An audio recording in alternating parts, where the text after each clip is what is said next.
Hey, Christopher, so you're one of the first people to get the new Aqua Energizer, the 2.0 version of this device with the clearing plate inside. And we just started talking about it. I don't even know what you're going to say, but I know people are going to want to hear what you have to say. So tell me about this clearing plate, guys. It's a little circle about this big. It's got 16 circles inside the big circle and 9 circles inside of that. So what are you experiencing with it? So we opened the package and I pulled out the Aqua Energizer, but I was really drawn to this little disc that was in there because I could already feel the vibrations, the energy like beaming off of it. And Julie, my housemate, she was like, "What is that?" And I said, "I don't know, but the energy on this thing feels amazing." It was like almost like vibrating, like pulsing. And she was like, "That is insane. What is this? What kind of stone is this? Is this a stone? What is it?" And I said, "I don't know, but when I talk to Patrick, I'm definitely going to ask."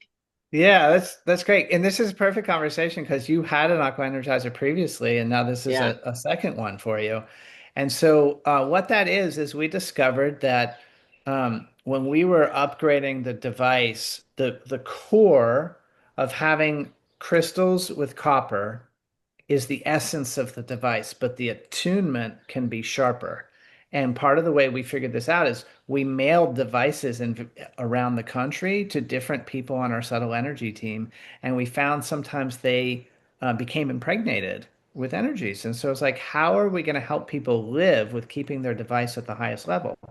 So we set out to create something for that. So that little piece of acrylic with those very precise shapes on it serves, you put the butt end down, the Yeah. wide funnel part of the device on it in between uses, Yeah. and and it simultaneously keeps the device clear, but it also has been measured to radiate a harmonic field in the room. This reminds me, so I wear a necklace that I very seldomly even take off, like when I go to bed. And it's a tachyonized pendant. So the pendant I don't think is anything special, but it's been tachyonized through a tachionization process that I know nothing about. I can just tell you the energy off of this feels extremely protective and really good.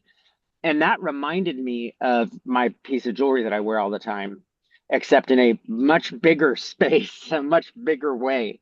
And Yeah. so I was curious if it was some sort of like tachinization process or something like that to create a field around Yeah. the base. It was really interesting. Like we spent 14 months creating that, which still blows my mind that it took that long. But ironically, the bottleneck ended up being me. And here's what happened. Like I kept trying to get people on our subtle energy management team to do and finish the design for me. And what happened is we kept finding out we would get inconsistent measurements. And so finally, I sat and for like 3 hours one day just drew that pattern over and over again because I kept drawing it and getting 15 circles instead of 16. Like it was really a challenge, and you have to draw them in a particular order in a particular way. And I literally couldn't do it. That's why I tried to get other people to do it for me. So finally, the next morning, I woke up and I was like, I got this. And I drew it, and I still missed a little bit. And then the next version nailed it. And once I hand drew that item in the way that our team developed is the best way to do it, then everything worked and we started getting very clear, consistent readings. Amazing. So, yeah, it Con- increases the, Congratulations. What an upgrade. thank you, buddy. Thank you. It increases the energy of the water. It makes it more stable. It makes it more um, um, strong against EMF, more resilient is the word I'm looking for. It's really a very important part of the process. And the beauty is it's just a simple piece of acrylic. So you just put it next to where you fill up, and whenever you're not using the device, just let it hang there, and whatever water's inside will drip out onto the acrylic. You just brush that off in between uses, and you're good to go. Okay.